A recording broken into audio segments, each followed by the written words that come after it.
అందరికీ నమస్కారం. Welcome to my channel. ఈరోజు భాగవతం 2వ భాగం. ముందుగా ఎవరైనా నా ఛానల్ కొత్తగా చూస్తున్నట్లయితే please do subscribe my channel.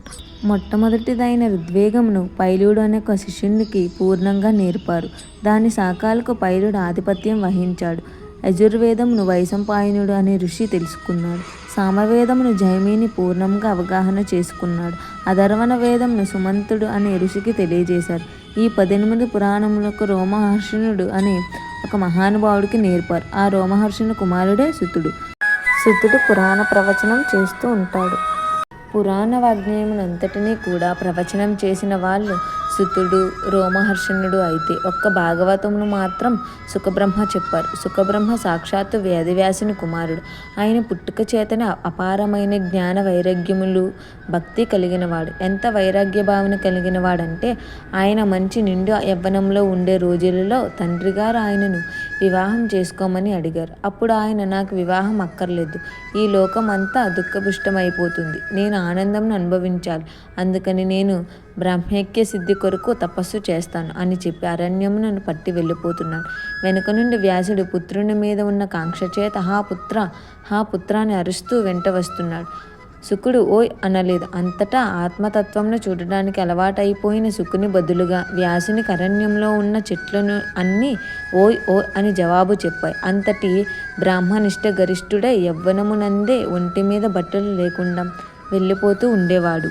Suka Brahma వైరాగ్య సంపత్తిని గురించి మనకు ఒక ఉదాహరణ చెప్తూ ఉంటారు. ఆయన ఒకనాడు ఒక సరోవరం పక్క నుండి వెళ్ళిపోతున్నాడు.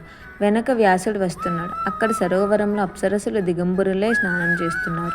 అందులో ఒకరు శుకుడు వస్తున్నారు అన్నారు. సుఖబ్రహ్మకు వచ్చి నమస్కారం చేయాలని వారు వివస్తులే ఒంటి మీద వస్త్రం కట్టుకోకుండా లేచి వచ్చి శుకునికి నమస్కరించారు. అప్పుడు శుకుడు నిండు యవ్వనంలో ఉన్నాడు. ఆయన వెళ్ళిపోయాడు. మళ్ళీ అప్సరసులు స్నానం చేస్తున్నారు. వ్యాసుడు వస్తున్నాడు అన్నారు. బట్టలు కట్టుకుని వ్యాసుని నమస్కరించండి అన్నారు. అప్పుడు వాళ్ళు బట్టలు కట్టుకుని వ్యాసునికి నమస్కరించారు. ఈ సంఘటన వ్యాసుడు ఆశ్చర్యపోయాడు. నా కుమారుడు యవ్వనంలో ఉన్నాడు, నేను వార్ధక్యం నందు ఉన్నాను, నేను వస్తే మీరు వస్త్రములు కట్టుకుని నమస్కరించారు, నా కుమారుడికి వెళ్ళిపోతుంటే వస్త్రములు లేకుండా నమస్కరించాడు, ఏమిటి తేడా అని వ్యాసుడు అప్సరసులను అడిగితే అప్సరసులు అన్నారు, నీ కుమారునికి స్త్రీ పురుష భేదము తెలియదు, అతడు అంతటా బ్రాహ్మణుని ఒక్కదానిని మాత్రమే చూస్తాడు, నీకు స్త్రీ పురుష భేదము తెలుసు, అందుకే మేము బట్టలు కట్టుకుని నమస్కరించాం అని బదులు చెప్పారు. అది సుఖబ్రహ్మ వైరాగ్య సంపత్తి అంటే. శుకుడు చాలా గొప్పవాడు. అందుకే ఒక్క భాగవతమును మాత్రం వ్యాసుడు వేరొకరి చేత చెప్పించకుండా శుకుని చేత మాత్రమే చెప్పించారు. భాగవతం చెప్పటానికి ఈశ్వరుడు ఒక సమర్థత చూశాడు. కుస అంటే దర్భ చేతిలో పట్టుకున్నంతసేపు కర్మచరణము చేస్తాడు.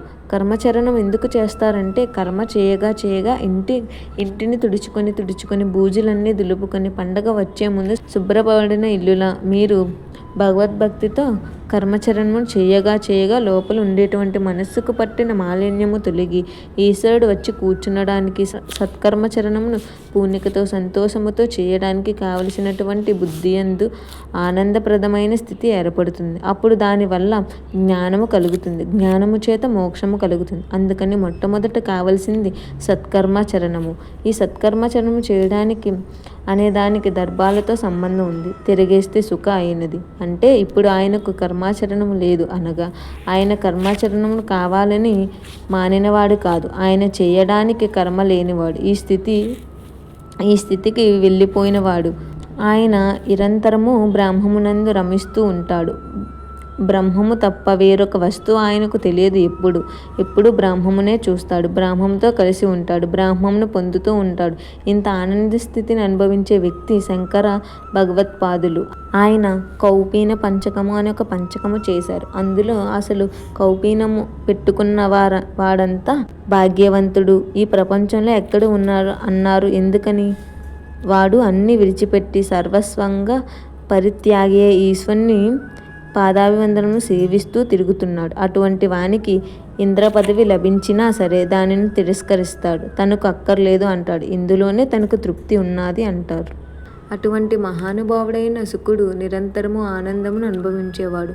ఆయన ఏదైనా ఒక ప్రదేశముకు వస్తే ఒక ఆవు పాలు పితకడానికి ఎంత సమయం పడుతుందో అంతకన్నా ఎక్కువ సమయం నిలబడేవాడు కాదు.